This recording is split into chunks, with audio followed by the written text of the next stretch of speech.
Welcome into the Dad Verb Podcast. Topics around parenting from the lens of a dad.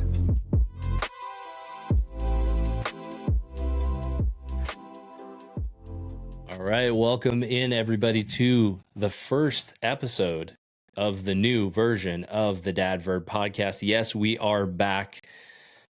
We quit for a while, to be completely honest. So initially, the last episode you guys saw from us was Thanksgiving of, probably 2024, 2023, something like that. We did a February goodbye. Did we do a February one? Yeah. It was a while ago. It's been probably darn near close to a year since we've done a Dad Verb podcast, but we are back. We had not initially intended on bringing the Dad Verb podcast back, but we're here. Some opportunities, some new faces decided to crop up, and we've got some renewed energy around this podcast. And we heard from you guys. We heard that you guys really got a lot out of this podcast when it came to fatherhood, when it came to your own parenting journey. So we thought that these are important conversations that we should continue to have. And we're going to be having them with some new faces. So before we get into today's topic, let's go ahead and first of all, let's talk about number one, how did we get back to the Dad Verb podcast? But number two, who is everybody on the podcast? So you recognize my voice. My name is Ben. I've been on the Dad Verb podcast since its inception.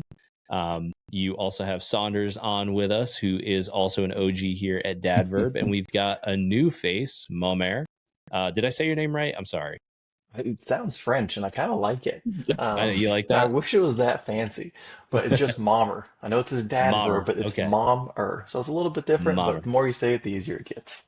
All right, perfect. So we're excited to get back to it. We've got an interesting topic today that's hopefully going to help out some new dads, maybe some OG dads. Finding ways to bond with your kids. But first of all, let's rewind and give the audience a little bit of context as to how we ended up resurrecting like a phoenix from the ashes, the Dad Verb podcast. And Muamer, I'll kick it over to you. I would like to just say that I think it's my charming personality. I think that's what did it. He gave us stellar intro. That was. No, in all seriousness, though, we've had this vision. So you'll meet a couple other guys in the future, too, that'll help tell the stories of Dad Verb. And as Ben kicked us off and what we want to do. And as we were thinking about how do we tell these stories and what do we want to do that's interesting, we're all at the point in our lives where we're dads. And that was the key component for us. And so we've been big fans of Dad Verb for a long time. Andrew's videos helped me pick out the different pieces of equipment, things that I wanted to use for my kid when we had our first back in 2022. And so it's stuck with me since then between that and then seeing these two jokers on the podcast. So when I saw the news in February, I was bummed like everyone else, and it kind of transitioned nicely into what we wanted to do. And one random night at like 11 p.m., sitting there writing a script, and I'm like, you know what? I'm going to fire off an email. So I sent an email to the Dad Verb guys. And I'm like, I think I remember the subject line being from one dad to another, and just hit him with, hey, we have this vision of what we want to do. Originally it's called Tales from Dad, which is why we have the fun moniker now, Tales from Dad Verb, to continue that legacy. But we had this vision of the stories we wanted to tell and how we want to bring this channel back to life and continue the legacy of what these guys have built. But we want to do it in a way to where it felt authentic and genuine, and to where we could keep some of the original team, right? Like, we know that a lot of the reason that this community has grown is because you guys love Ben, you guys love Saunders, you guys loved Andrew. And that's the same kind of inspiration and vibe that we want to bring to the channel. And so sent the email out, sent the vision, and I was actually recording my first video for Tales from Dad, and all of a sudden I get a random phone call from a number I don't know, and for whatever reason, I decided to answer the phone in the middle of production, which our director and cinematographer at the time was not happy. He's like, what are you doing? Stop. But I picked up the phone, and it's like, hey, this is Saunders from Dad Verb. Put it on speaker, and it's like, just so you know, I'm recording. And we're going to film the whole thing. So at some point we'll release that footage. But yeah, we connected and instantly just had, I think, a good relationship and understood the vision of how we all wanted to continue to tell these stories. I connected with Tiu, kind of walked him through the process of our thinking, our vision, and our overall, I think, goal is, which I think most dads and everyone on this channel agree, is just to become the one centralized resource for dads in this community going forward. So we want to provide value. We want to answer the questions that you guys have, talk about the stories that you want to hear more of, and honestly, do some of the gear reviews that you want to see more of too, because those have been a huge hit.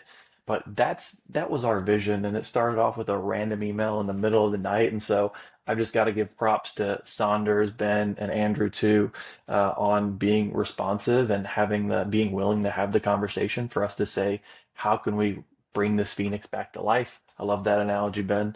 But how do we continue to bring it forward? And so that's where we are today. Awesome. Well, we are super excited to be back, and as you mentioned, Muamer, obviously there is a voice missing from this conversation, Andrew too. So Andrew has moved on to other things, other creative work, other companies, which is fantastic. We're super happy for him. And hopefully we can, continue to carry on that legacy and make something that other dads can really get use from, learn from. And honestly, it's a place for dads to connect. Because I think one of the things we don't talk about in parenting is it can be a bit of a lonely road, right? When you get super focused on your kids, your family, your work, it doesn't leave a lot of other time to connect with other parents, with other resources. And so if we can help be that kind of resource, I think we've done our job. So before we kick off into today's topic, Muamer, I'm actually going to start with you.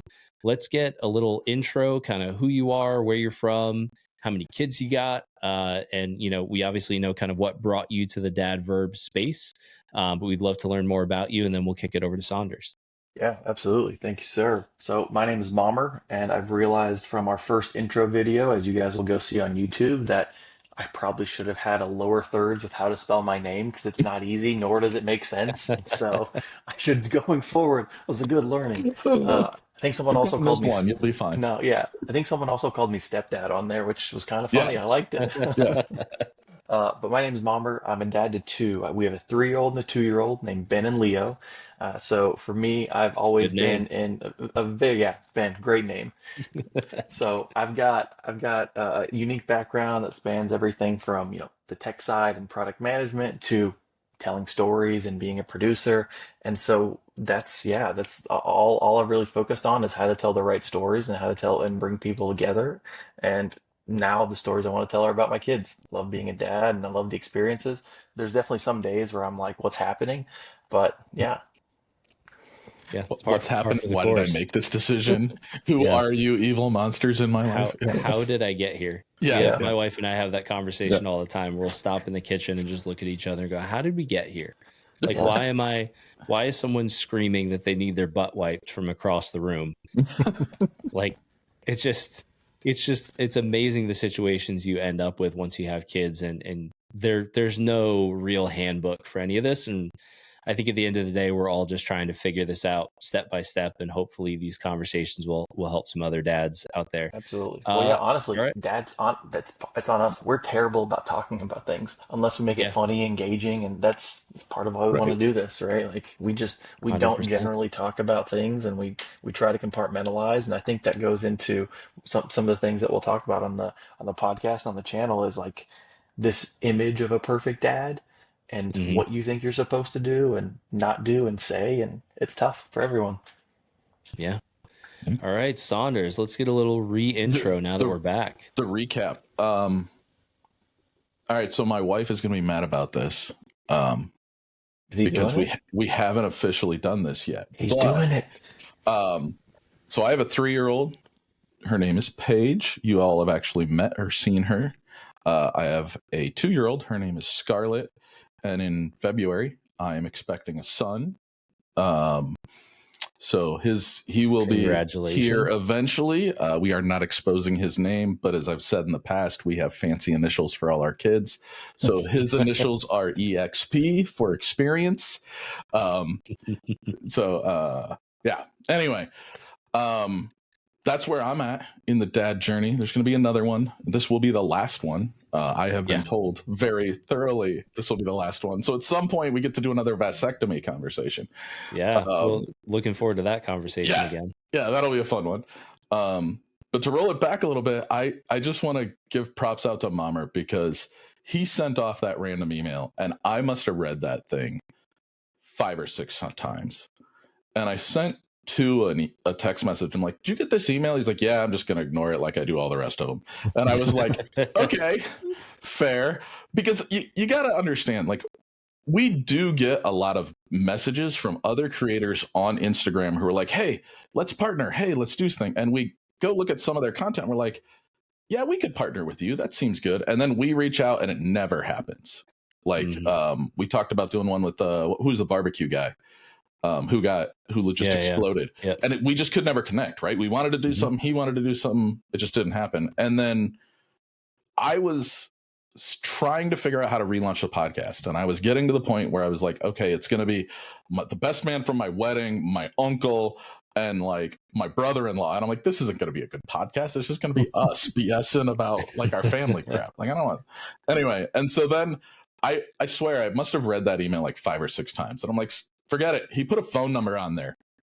And I just hit it. And I called him from work one day. And we must have been on the phone for what, 20, 30 minutes, maybe an hour. Like, and he had a vision. And so I called too. And I'm like, there's a vision and we're doing it. And he was like, all right, run with it. Like, I never told you you couldn't. And there was a charming personality. There was a charming person. Right. It was his southern drawl, y'all. It got me right in the feels. Anyway, so that's where I'm at in my life. And what I'm doing with the dad stuff now. I never gave up on you. And I do want to say thank you to all of those guys who kind of made it through the podcast for, I want to say, the 7 months we were off, because I looked last month, and a big thank you goes out to all our listeners. We were still getting 280, 300 downloads a month, or a week, excuse me, from all of our past episodes. And to me, that tells me that even though we weren't producing, you guys still valued this content in a way that said, we need to bring it back and make it, give it more, give it a refresh, keep going, because you were digging it up. Whether we produced it or not, you were seeking it out. So there is a need. Awesome. Yeah. Yeah. So big shout out and thank you to all the fans, all the dads, all the podcast listeners. Awesome. Well, thank you, Saunders. Appreciate it. I'm glad that we're all back together. So for any new listeners, I guess I'll give a little intro about myself. For any new listeners, anybody who's new to the podcast or just hasn't listened in a while, my name is Ben. I've got 2 kids, and that's all we're having.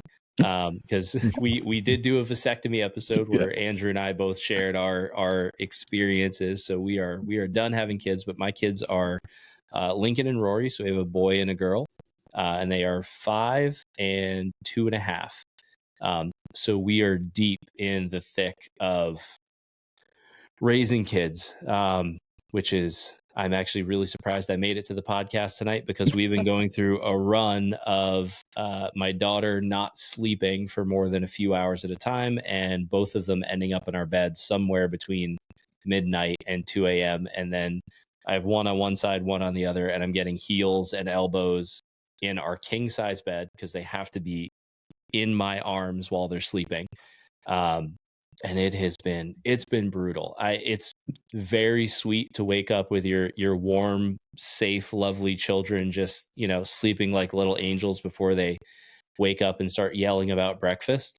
But yeah, it's been good. And in the last 7 months that we've been off and the break we've taken from Dad Verb, I have to say that I've missed it. I've missed the audience. I've missed the engagement, and just having these meaningful conversations about fatherhood, because it is such a big aspect of our lives. It's such a big aspect of our identities as human beings, right? Identify as a dad and a husband first, before anything else, before the work stuff or the content creation or any of that. I am a father, and that is the single most important thing that I do. And that's the single most important thing I can sort of give to the world is good people.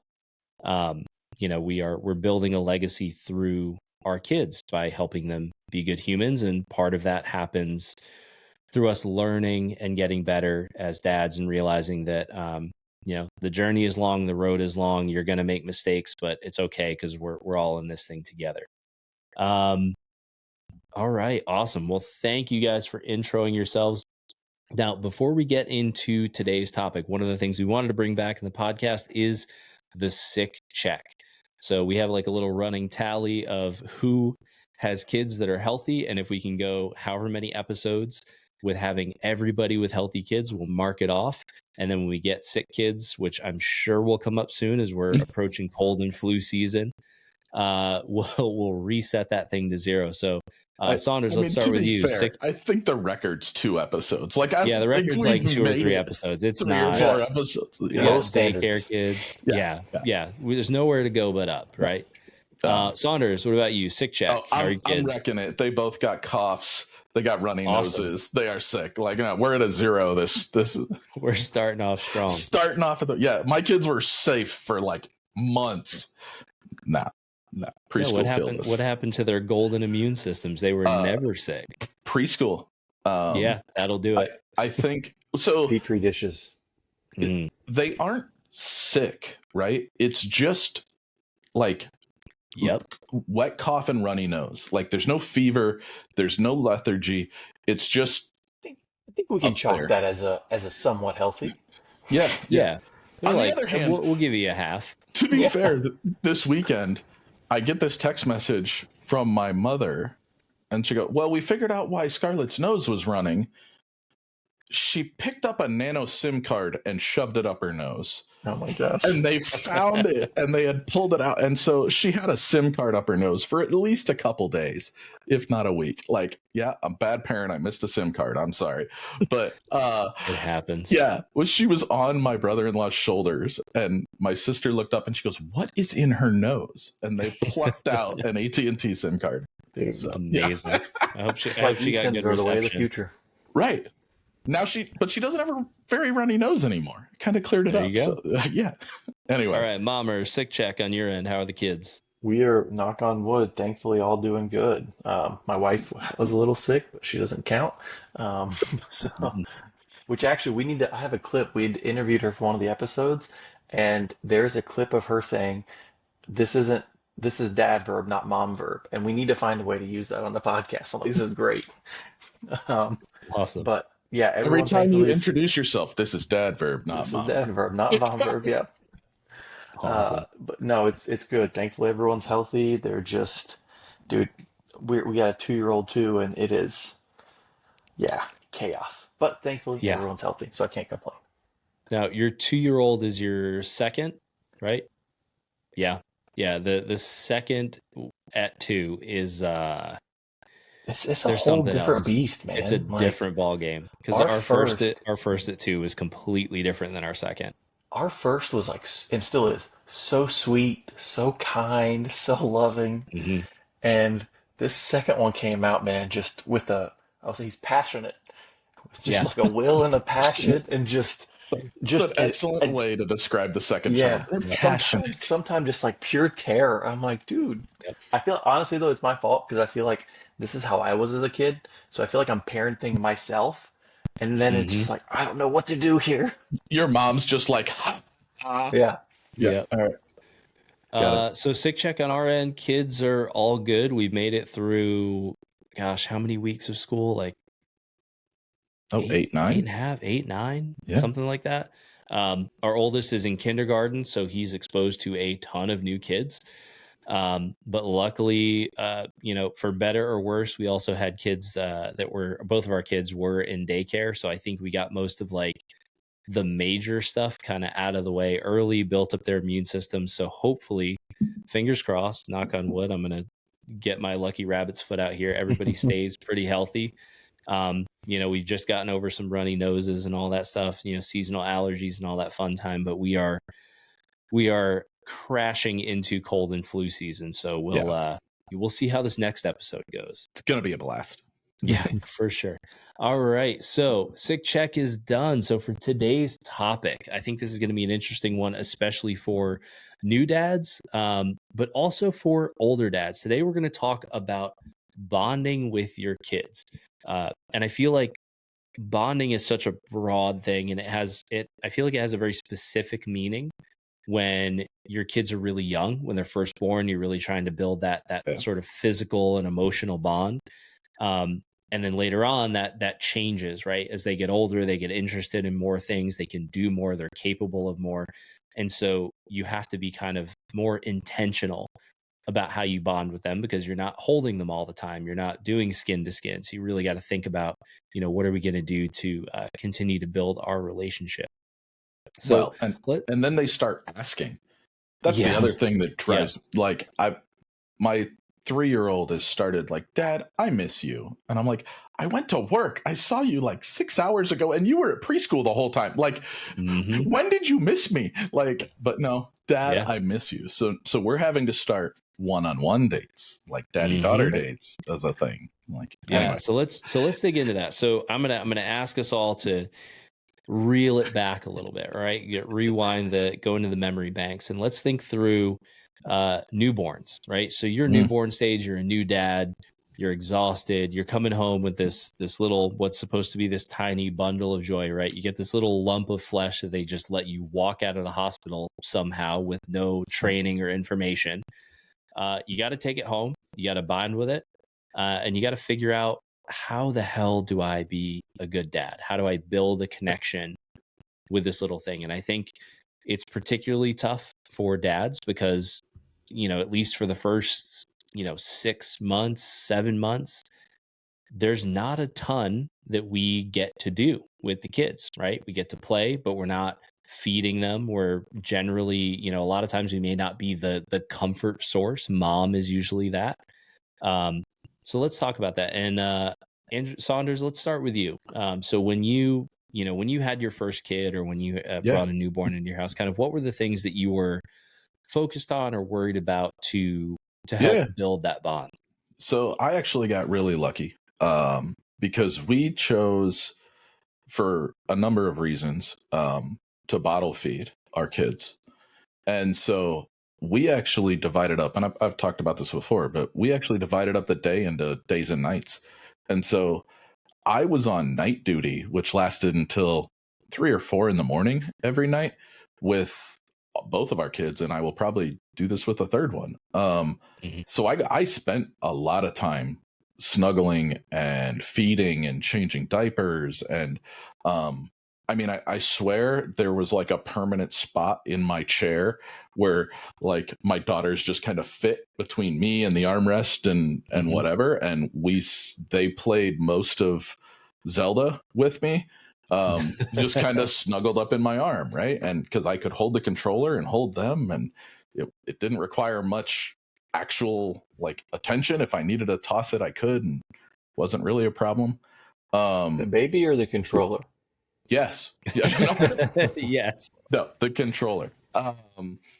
And so I spent a lot of time in that sense, like just that one-on-one moments. But I also didn't do a lot of like the tummy time stuff, because that was while I was at work and while Mom had them, right? And they were up and active. I had a lot of like evening snuggle, feeding, caring moments, like comfort. And it took my wife a little while because she actually struggled, because I was the one, when they started crawling and walking, that they would come to if they got hurt, because throughout the evenings I had always been the comfort parent, right? And so it took probably until like 18 months for my eldest daughter to think Mom would comfort her over Dad. The second one, it happened a lot faster because she was emulating her sister. But the oldest one, and my wife was like, they just don't love me. And I was like, it's just because dads are magic. Like I kept saying like, no, I'm just magic. Like, that's how it works. Like, she'd cry, I'd pick her up, she'd be done. And my wife's like, how do you do that? Dads are magic. Dads are magic. Right. Yeah. And we should get into that in another episode about parental preference and how that shifts throughout the years, because it will change. So if you're good news is, if you're not the preferred parent right now, if they go to Mom or if they go to Dad, that will change. At some point you will be the preferred parent, and then just as you're getting used to being the preferred parent, it will change again, and you won't be the preferred parent anymore, and they'll want nothing to do with you for about 6 months, and then it'll change again. Fatherhood and parenthood isn't a straight line by any means. Like, it's always changing, and I think part of the challenge and the beauty of it is having to figure it out. Like, Look, Mhm. my Take 2-year-old's advice. Yeah. preferred parent. My 2-year-old's preferred parent is grandpa. Okay, everybody else is chopped liver if he is within earshot, because she's like, "Where's grandpa?" And I'm going to him. Screw the rest of you. Like, Yep. so like that's a big one. That's like, oh man, she really doesn't love me. She loves him. Mhm. So anyway, So, Muamer, what about you? So, when you go back to those newborn days, like, what were some of the things you were doing to really build and reinforce that Yeah. initial bond? This is well, and great. Go ahead, you have an Saunders. interesting story, so preface that properly for people, because Well, I was going to we've say, talked about it, but they haven't heard it. we'll tease it because you will see part of that story in our first video coming up on the channel. As you can tell with our shorts and what we're doing, the topic of this month is bonding. And we want to talk about, because we have those moments in the guys like Saunders who are lucky enough to have that instant connection. But there's also this segment of dads, which I fell in, where I didn't, especially early on. I did not feel like a dad. It took Mm. a while. And part of that was because my wife developed severe preeclampsia. Baby had to Mhm. come early. We were in the NICU for 2 weeks. And so there was actually, both of our sons were in the NICU for extended stretch, 6 weeks total between the both of them. But Wow. what ended up happening was there was like a limited amount of time we could take the baby out, hold the baby, do skin to skin, do the feeding. And so I didn't want to take that away from my wife because she had Mhm. just had this baby and this traumatic Right. experience. Like, what am I supposed to do? Like, Mhm. no, let me hold it. We were Yeah. breastfeeding. And so, like, she automatically had that plus the skin to skin. So I was there. I felt like I was like going through the motions of being a good partner, supporting her, and changing the diapers that I could. And even when we got Mhm. home, same thing with breastfeeding. Like there was a very limited number of things I could do. And so I had in my mind like this this vision of what I thought fatherhood was meant to be. Like everything that I've seen in the movies, the TV shows of as Mhm. soon as you hold that baby, like great cinematic moment, or like when Simba's being Mhm. held up in the air, like that's what I felt like I should have had an experience of. And when I didn't, Mhm. that crushed me. I was like, am I not a good dad? Am I not like meant for this? Like, what's wrong with me? And two things that I don't think I did well was communicating that. And again, this goes back to like dad just not Mhm. being good communicators in general, or good at communicating in general. Um, so I just had to like tried to figure it out on my own and try to say like, what can I do? And it took me probably 6 to 8 months before I started to finally feel a connection with my baby. And it's not that I didn't Mhm. love him. I loved my kid. I loved my wife throughout the entire process, but I just never felt like, yeah, this is what it's supposed to be like. Yeah. And and this was my key learning was that through all of this, there's not a definition of what being a dad is supposed to be for you or for anyone else. But what's interesting is everyone has some preconceived notion of what fatherhood is supposed to be. And you tell yourself, this is what I'm supposed to do, and this is the experience I'm supposed to have. So like when it Mhm. doesn't, you're like, well, They're I'm the all problem. wrong, by the way. All Yeah, they're those all Yeah. wrong. preconceived notions Yeah. are wrong. Like They're all every one wrong. of Yeah, us is like, oh, It yeah, will be different for everyone, and it yeah. will be different than the way you expected. Do absolutely. you know when my aha moment was? And I don't know if this happened for you guys, but do you know when the like, oh God, I really care about that kid was? I woke Mm. up from a nightmare and I was ready to murder somebody. Like I had Mhm. some like, nope, someone's gonna die today, and Mhm. something had been happening in my dream, and I was amped up and ready to fight, and it was like, okay, I guess I really do care a lot about this kid. Like Yeah. Yeah. like I'm not just walking through the motions, right? And I mean, I think she was 6 months old.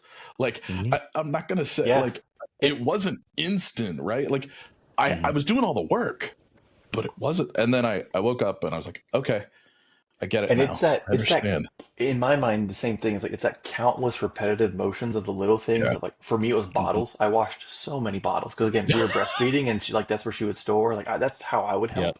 Um, but it was all of that and then like the slow change of like the 6 to 8 month old phase of recognizing my voice, grabbing my Mhm. finger, and I'm like, all right, this is starting to feel real. And same thing, one random night, we co-slept for a while, and I know that's frowned Mhm. upon, and we got yelled at the NICU because like back is best, but it worked for us and our family. But for me, I remember just waking up in the middle of the night one night, my wife was asleep, baby was asleep, and I just looked over, and I swear, I think I have a picture somewhere. He was like smiling at me, and I'm like, oh, dude, this is it. Like broke Yeah. down, super emotional. I literally wrote a note in my phone about it, like how I felt, and just like journaled it personally for it. But yeah, there's a thousand little things that came together for me to finally feel it. But it Mhm. just made me realize that bonding doesn't happen right away for everyone. For some people, it does. Mhm. There's actually a stat that says 25% of new dads experience delayed postnatal bonding. There's Mhm. again, a quick tip to what you'll see in the video coming forward. But that is just, I think, a key component of it, is like knowing that if you feel that way, you're not alone and it's okay. Just keep doing what you're doing, keep showing up, and that's what's the most important. Mhm. Yeah, 100%. I What mean, about you, Ben? I think a lot of dads, skip over or feel like they should have an instant bond with their kids. Yeah. And it doesn't always happen, and that's okay. It will build over time. It's that building the familiarity, um, and watching them change and sort of turn into a little person. I think that really changes things. And for us, with both of our kids, so we both of our kids were delivered via C-section. Our son was actually delivered via an emergency C-section. So we had a moment. We had intended on fully doing a vaginal birth and just all the quote unquote normal stuff, right? C-sections are perfectly normal. And I remember in the middle of it, they had given my wife some drugs. Basically, they had induced her because she went to like 41 weeks, and so they given her some drugs to Pitocin, induce contract. right? Yeah, they gave her pitocin, and they had her do a couple other things because she wasn't moving along quite as quickly as they wanted, and she effectively went into like one long contraction. So Oh. she looked uncomfortable, but not any more so than she had been for the last 14 hours of being induced into labor. Yep. But that squeezing actually, like, it dropped his heartbeat into like the 50s. Like, it was super low. And so I was sitting there, I remember this vividly, I was sitting in the chair in the sort of pre-delivery room, right? And I'm watching like some random episode of The Office because that's like my comfort show when I'm nervous or anxious. Like, I just throw on The Office as background noise. And I had my headphones in, and I see the nurse come in, and I was like, okay, they're in here all the time. And then I see another nurse come in, and I was like, okay, well, that's all right. 2 people. It's a little weird, but no big deal. And then I see the doctor come in, and then another nurse, and the room just kept filling up with people. And I was like, man, I should probably take my headphones out and see what's going on. It's probably like, this seems like it's important. And so that's when they kind of told us what was going on. And they're like, hey, we're checking things out. We want to make sure he's safe. We're going to take you for a C-section, which we had not planned on. So fast forward through, kind of the whole process. I was actually, because my wife was on the operating table, I was the first one to hold both my son and my daughter, because we did a scheduled C-section for her instead of a VBAC, or, if for those of you who don't know what a VBAC is, it's a vaginal birth after cesarean. It's where you have a natural birth after you've had a C-section. But we decided the first one we didn't decide for a C-section. The second one we did. So I was able to hold my son and my daughter as soon as they came out, which was for me an incredible experience. Being able to see them come right out, especially after my son, who was, it was kind of a very nerve-wracking experience. We were very nervous that something was going to go wrong. And then when it came to like building that bond, I mean, I think that was number one, is I was put in a position that I think a lot of dads don't get to do, right? They don't get to be the first one to hold their kid.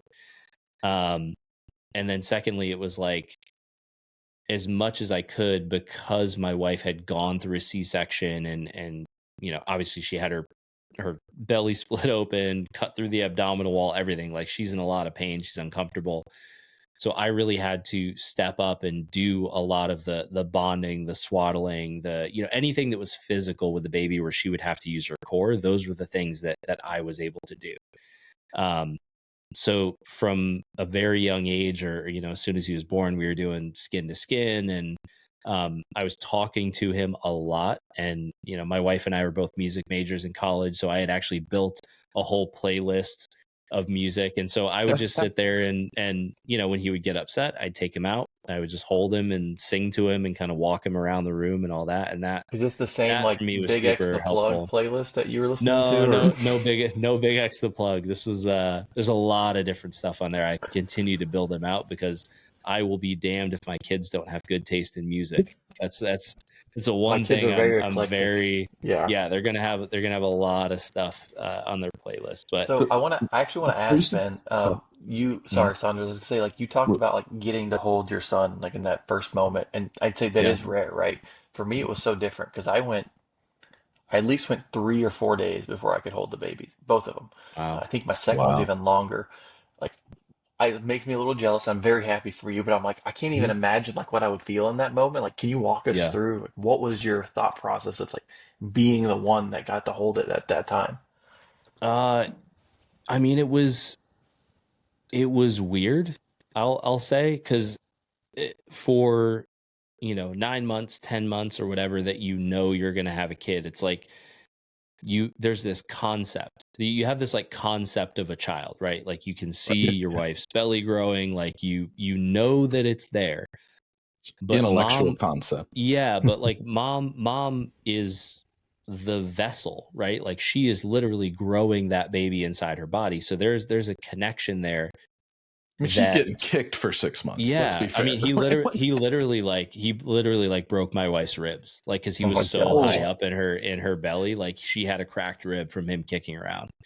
But yeah, being able to hold him and being like the first one to be able to like talk to him was amazing because it was the first time it felt real. It was like all of a sudden Yeah. you're like, oh God, like I'm a parent now. Like I am now responsible for this little thing that just got pulled out of my wife. This little blue Um, alien that first was yeah, full. yeah. I mean, they're all like gray and Yeah. goopy and like weird looking when they come out. It's not like the movies. Also, No, no it's one told me that. I was like, Yeah. he's gonna come out looking normal. I remember with my first, I was like, dude, he's literally blue. Like, what is Yeah. this? I was like, They're is all this covered in okay? wax and smelly, and Yeah, uh-huh. it's birth is not birth is the best way I've described it is birth is like a kind of gross and violent process. Oh Yeah. yeah, Like Yeah. it's 100%. just it's weird. It is somewhat violent. I mean, honestly, when you see a C-section happen, like they're like moving around on the table, like it's crazy. But the end result being I get to hold this thing that I've sort of been waiting 9 months, 10 months to meet. And for me, I was fortunate enough that I did, I think in that moment, sort of start that bond with my kid, and was able to do that with both of them. I will say with the second child, it felt much more business-like than the first one, right? Because we Yeah. went for a scheduled C-section. It was like checking into a hotel, and it was like, okay, we'll get to you at like 11, and then somebody comes in with an emergency delivery, and it's like, all right, we're going to push you back to 1, and you're just sort of hanging out, just waiting for them to tell you, okay, your room's ready, and you're going to go have a baby now. Like there's no labor, there's no anything. Did you So- order fries? Like, did you get the fried aside? I would like one baby and a side of fries, please. Side of Okay. fries. Yeah. I'll tell you with our second. I don't know if I told Saunders this story or not. So if I did, Saunders, I'm sorry if you have to listen to it again. Wouldn't be the first time. The delay for me with that one was also, I don't want to say self-inflicted, and this is like kudos to my wife, but we can get into the details of everything later on. But my wife was she was induced for both 33 weeks for this first, 31 for the second. So the second was there in the NICU for over a month. And so she was being induced. We were there for the weekend. As they're taking her back to LND, my stomach was hurting. And I had to tell her and the nurse, like, hey, it's bad timing. I gotta go. I'm not trying to take the limelight off of you, but I don't feel good. And turns out, long story short, my appendix had ruptured. So, Oh my God. ended up in the ER, ended up with emergency surgery. Her induction and to like actually push, I think it was like 42 hours, very long time. Also something no one tells you about with Pitocin and how slow it can work and how long it can take.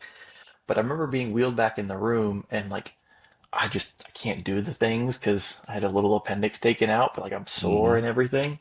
But then kicking us into the NICU, I couldn't hold him, right? I'm in pain. I can't lift. I Hmm. had to have that delay again, kind of self-imposed, but not. So it made it even longer for me. So like by the time we got Yeah. home, she had already had this beautiful connection outside of growing the child in her belly and figuring all that out, holding it, feeding it, then doing breastfeeding at home. And I had this Mhm. lame ass doctor's note that said, don't lift anything above a certain weight. And I'm like, I got a Yeah. baby and a toddler. What am I supposed to do? And Yeah. so it made it very challenging. And I think that's partially why like I've struggled personally with both of ours. The second time though, I did feel like I could at least do this. You know, our oldest, Hmm. they're 16 months apart, so it was a little over a year and a half at that point. I'm like, all right, he likes me. It's a pretty good Hmm. relationship going on so far. Yeah. So I had those in my mind, felt like neural pathways already built. So it's like, Right. okay, I Hmm. know what to expect. It's different because they're different people completely, and Hmm. they prefer different things.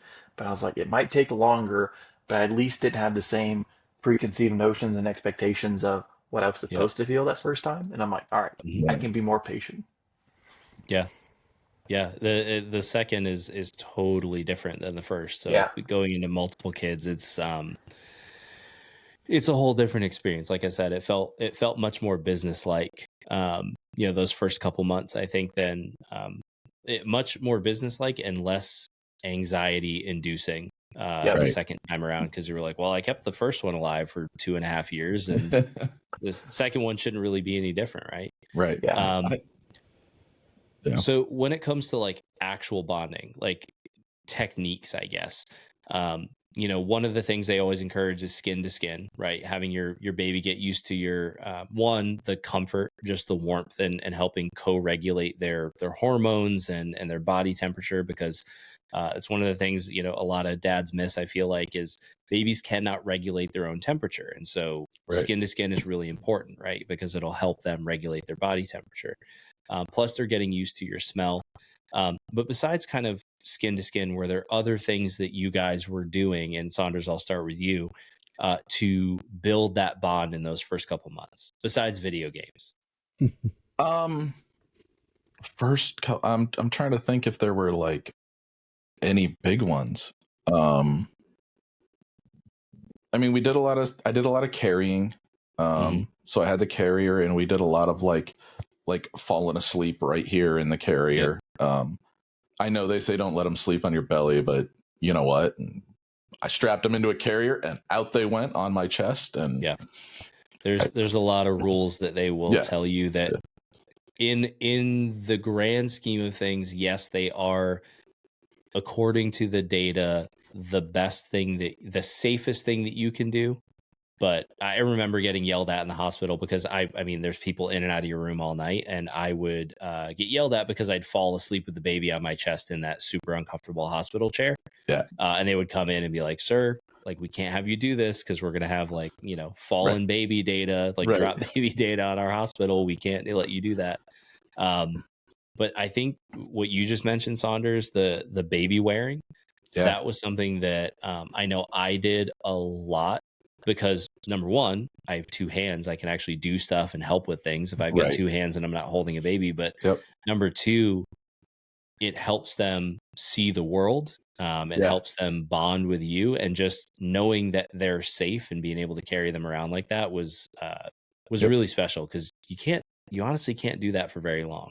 You know what I never made this mistake, but the panic that I always had was I would start cooking while wearing my kid and be splashing like bacon grease or butter on their little legs while I'm like, and I had to. I'm a big cook. Like we've talked about it. I love to cook food, and so like I had to consciously be like, okay, I'm wearing the kid. I can't really cook right now because I don't like they're in front of me and there's a splash zone. Um, I swear to God, it occurred to me still to this day. Yeah, so that was wearing the kid was a big one. And then I actually had a lot of fun and bonded in kind of that 6 month to 18-month range around food and trying new foods and like sampling different things. And like, I mean, I bought all kinds of like little dissolvable treats and toys and chewies, and like we bonded very much over that part of their life, right? Mm-hmm. I would And always so let my kids feed me, and when they were that age, that's what they yeah, thought was hilarious. yeah, I'd like make it Mm-hmm. fun. My wife thought it was yeah. gross 'cause she's like, "Oh, they just took a bite of that." I'm like, "I don't care." It's They're fine. the only people I share food with. Yeah, Like I kiss my wife, I will not take a bite out of her hamburger. My daughter's like, Dad, have a bite. And I'm like, okay, it's fine. Like, right.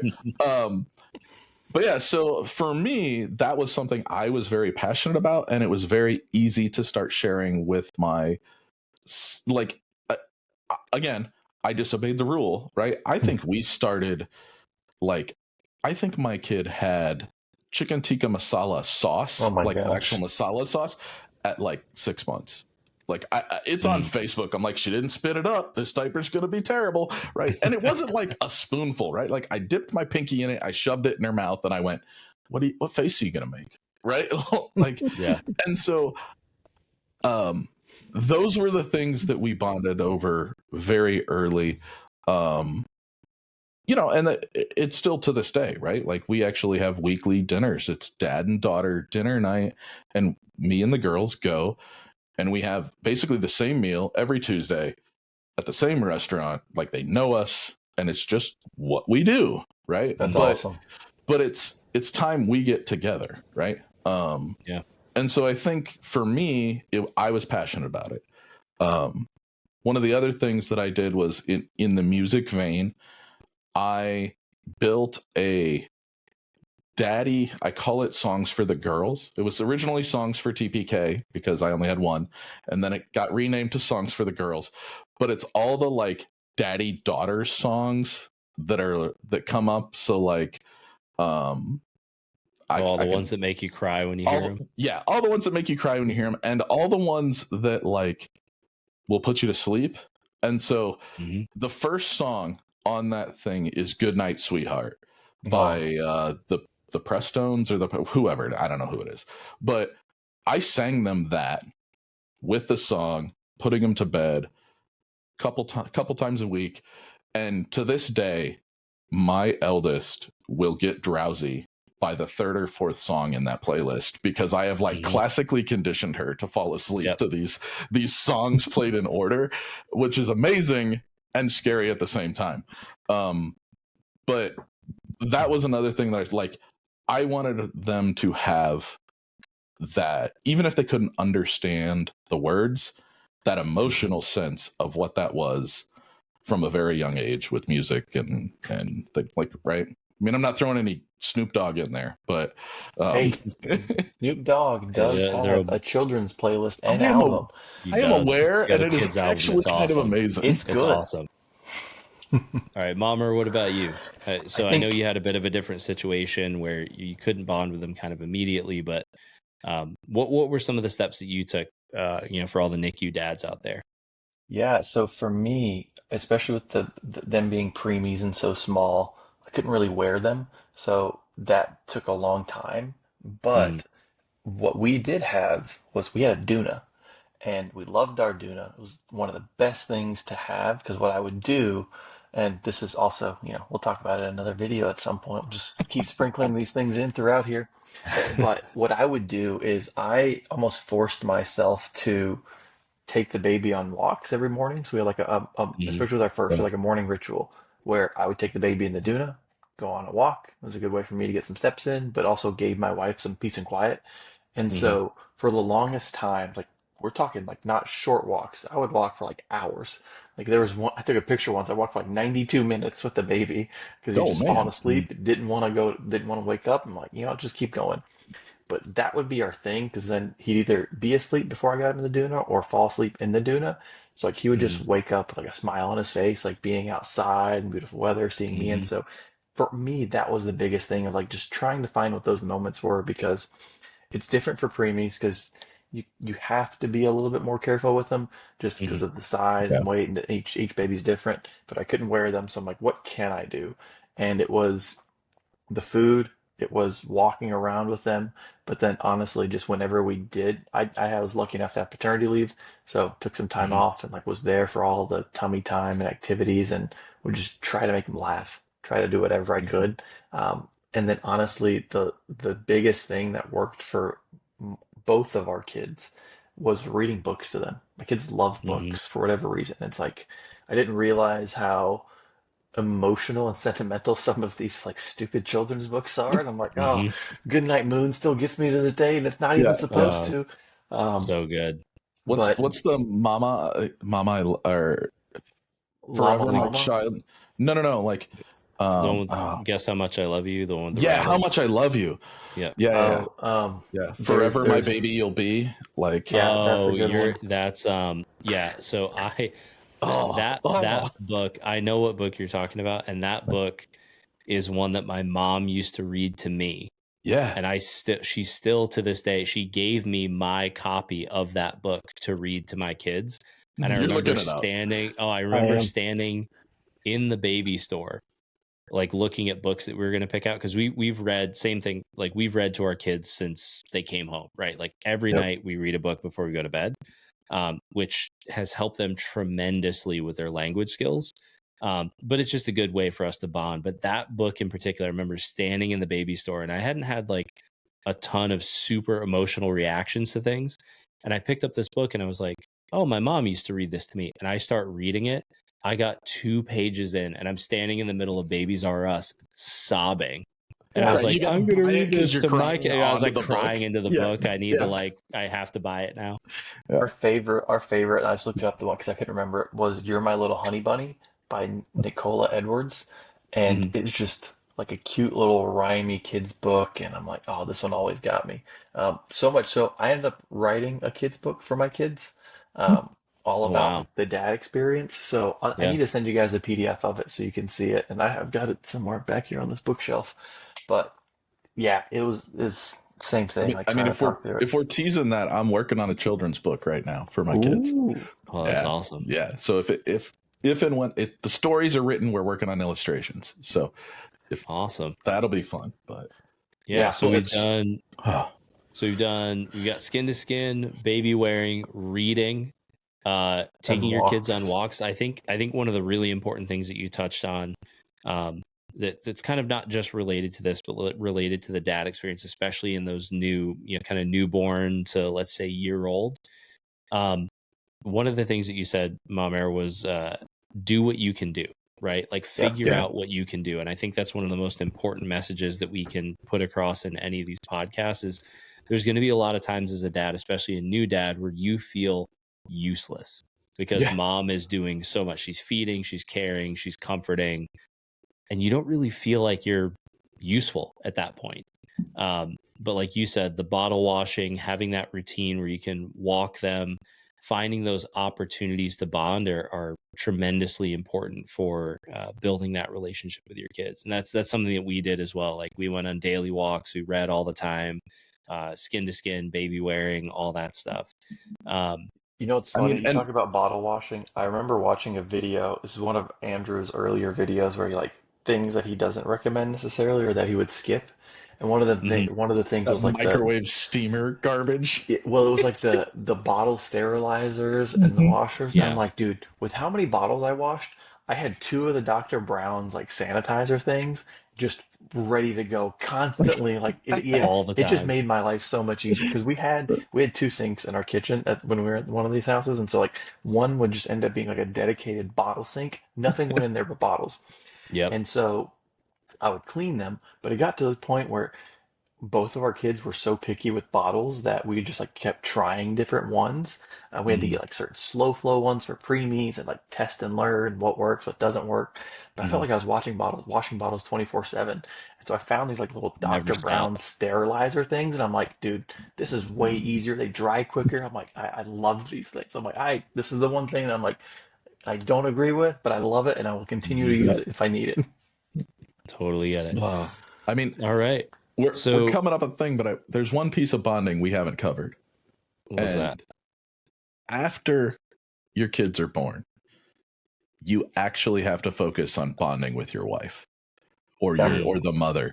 Like This is Dad Verb, not Mom you Verb. have to actually spend some time because you both get so focused on la bebe, right? Mhm. While you're doing around like 2 or 3 months, you just look at each other and go, oh yeah, we're in a relationship too, right? Yeah. And And you got to figure out how to connect with your significant other in that those early days, so you don't forget why you're in this and why you're doing it, and you're not mad at one another, and You don't feel like roommates. Yeah, you don't Yeah. feel like roommates, and Yeah. like you're not biting each other's heads off for chores that aren't getting done, that are absolutely like irrelevant. Like pay someone to mow your lawn, okay? Just pay someone to mow your lawn. Yeah. Don't worry about getting yelled at for them. Like, so that's one thing where, bonding with your kid, extremely important. Like number one priority. Maintaining the bond with your significant other, number two. Like, don't forget about that. Anyway, it's like it's us versus them. We're on the same team, right? Like when I'm getting yelled at and people are melting down, it's really easy to go at your spouse and think it's like their fault for some reason, just because they happen to be there. And what's that, the saying, closeness breeds contempt, or whatever that is, right? Where it's like, it's easy to take those feelings out on your significant other, and you got to realize, like, you're in this together. Like, you're both, for lack of a better term, you're both in the shit, right? Like, you're in it together. Everybody's tired. Everybody's hungry. You just got to figure it out, and give each other the grace and understanding to realize that, like, especially with that first one, like, you've never been parents before. Yeah. Like, you are becoming this entirely new thing and this entirely new chapter of your life. And in a large way, you're getting to know the person. Like, my wife and I have been together since we were 19, right? And we're now 38. So we just celebrated our 19th anniversary together. It's crazy that. And you only got a 4-year-old? Like, I got questions. Five, man. Five, we didn't get married until 27, and then we had our first kid at 32. Don't let him peer pressure you, Saunders. My wife and I met. Don't let Saunders peer pressure you, Ben. My wife and I met in high school as well, and we were together, I think, almost a full 8 years before we got engaged. So we were 7 years, I think, before we got married, something like that. Yeah, I got married on my 2-year anniversary of meeting my wife. Okay. Well, I'm sorry, I'm not pedal to the floor like you are. We're slow, we're patient. Yeah, that's why you got it. That's why you got an extra kid. Yeah. Right. But that bond is so important. So one of the things I do want to move us on to, dads that might have older kids, kind of where we are now, right? Like, Saunders, you're resetting a little bit. Muamer and I, both have older kids. My kids are 5 and 2. And this is where I think the bonding changes significantly, right? From those early days where you can just kind of hold them and they hang out, they don't really move. You get to do tummy time and all that fun stuff. But now, especially that my son is 5 and he's in kindergarten. So, 5 days a week, he's out of the house from 7:30 to, 1 or 2. My daughter's at daycare. And so as your kids get older, you have to be much more intentional about how you bond with them and making the time to do it, right? Between work and your relationship with your spouse and all the other obligations in your life. So, Muamer, I'm gonna start with you. So now that your kids are a little bit older, what are some of the things that you're doing to continue to foster that relationship? Yeah, and what I love about this is that as they are getting to these ages, they start having their own likes and interests. And as dad, sometimes you try to influence those, right? But you have to start realizing what are the things that they want to do and enjoy doing and kind of meet them where they are. For my kids, actually, and I'm sure I had a little bit of uh, cognitive or psychological warfare where I would just like plant the seeds slowly, but they love superheroes now, right? Like Spider-Man, Hulk, all of the things. So like we'll watch the Spidey show every so often. If my wife and I like want to do a movie night together, but don't want the kids to be like felt like they're not involved, we'll put on like Avengers or something that's like not super scary that they'll be okay with. But they love playing with all the superhero toys. That's something I did when I was a kid, and so we'll just bond and just play together. We'll watch the TV together. Like, I love Miss Rachel, but like I'm not sitting there watching Miss Rachel with them. I'm sitting there watching Spy. It's like a different kind of experience. You know what I mean? And so it's something that we can both enjoy. But even in like work, I've tried to make the things that I do enjoyable. And so when I'm filming, when we're on set, whenever I'm filming B-roll, they think it's so interesting, and they've latched on to like the things daddy likes to do and that they want to do Hmm. too.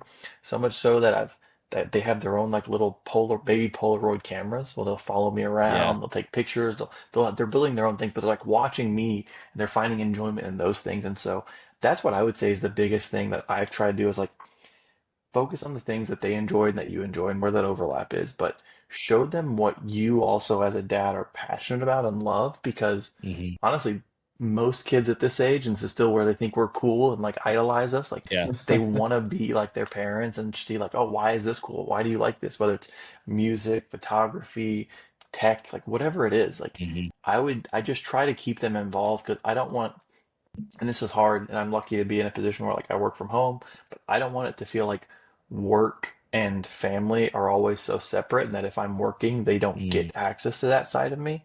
I want them Hmm. to want to be involved because it honestly makes work more fun for me. Like, yes, it's hard when they're playing around with a camera or like holding a lens that's very expensive. I'm like, please don't drop it. But it encourages that engagement and them to want to be Yeah. interested in what I'm doing. And they're like, I can then talk to them like little people and little adults of like, here's Hmm. why this is cool. Here's what you can do with this. And we're just slowly developing those interests. And that's what I found that works well for us so far.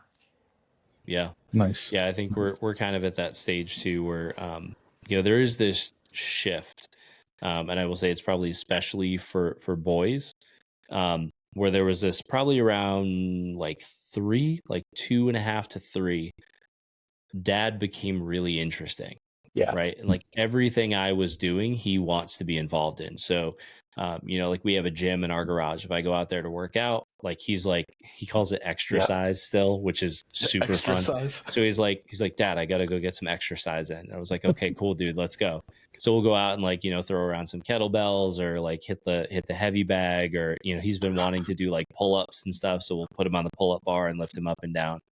And now we started getting into, like I grew up like fishing and being outside. So now my son is at the age where like I can take him fishing.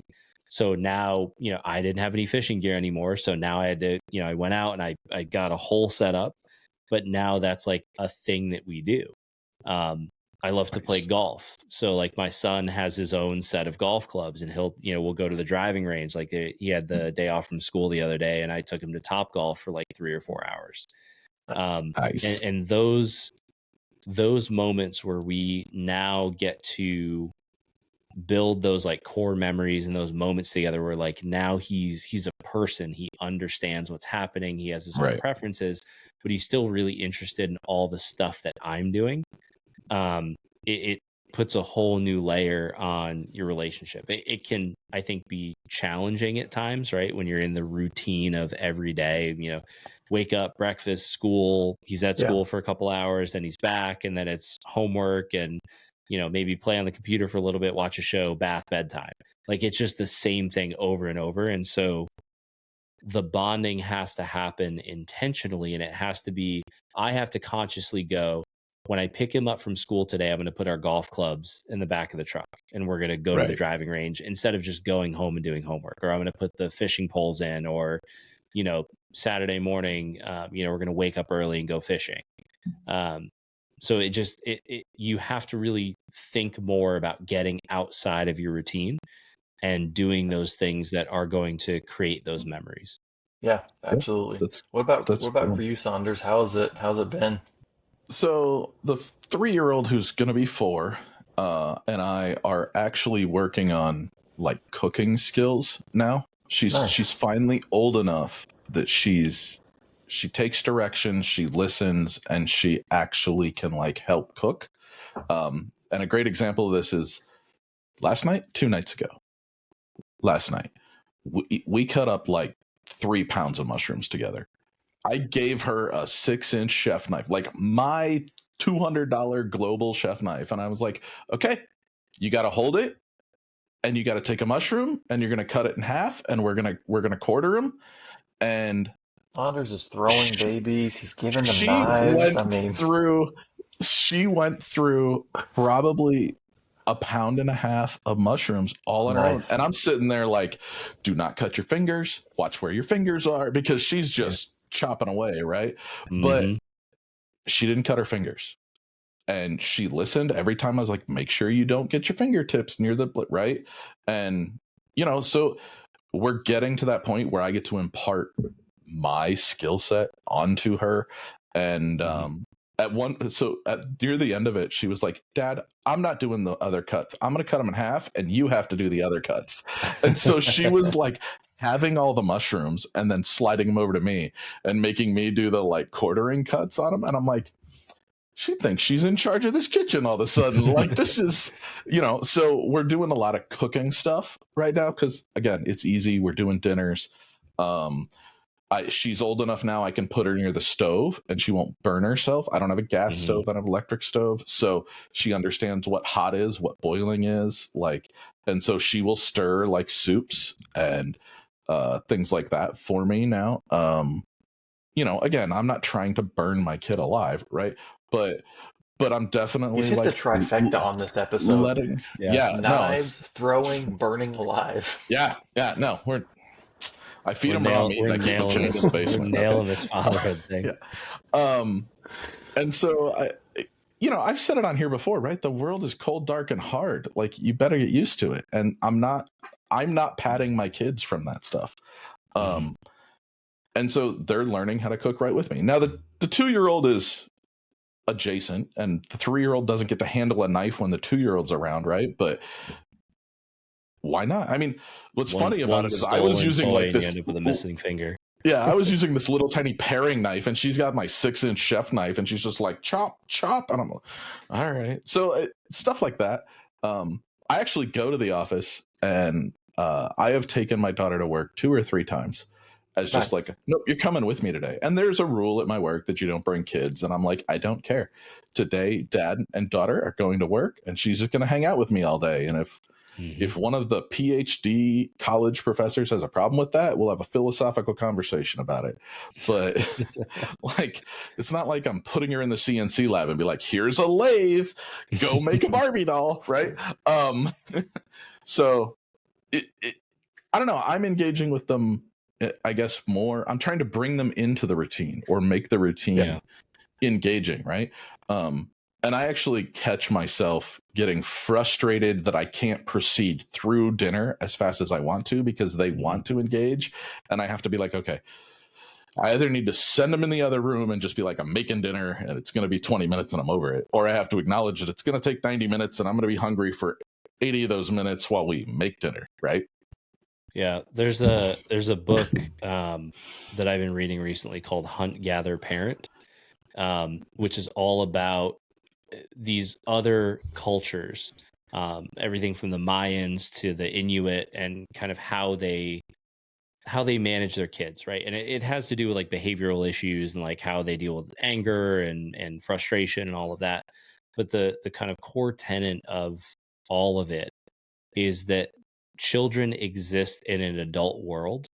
And in sort of Western society, we treat children as though they exist, is that we exist in their world, right? Like there's special places for kids to play, which are soft and they're not going to get hurt and all of this stuff. And we make special entertainment concessions, or we don't involve them in the routine of daily life.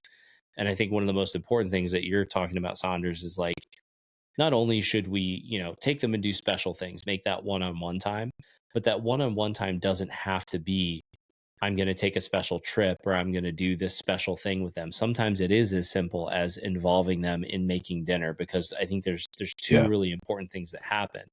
Number one is they get to see you as part of the home and part of the family and how you're contributing to that.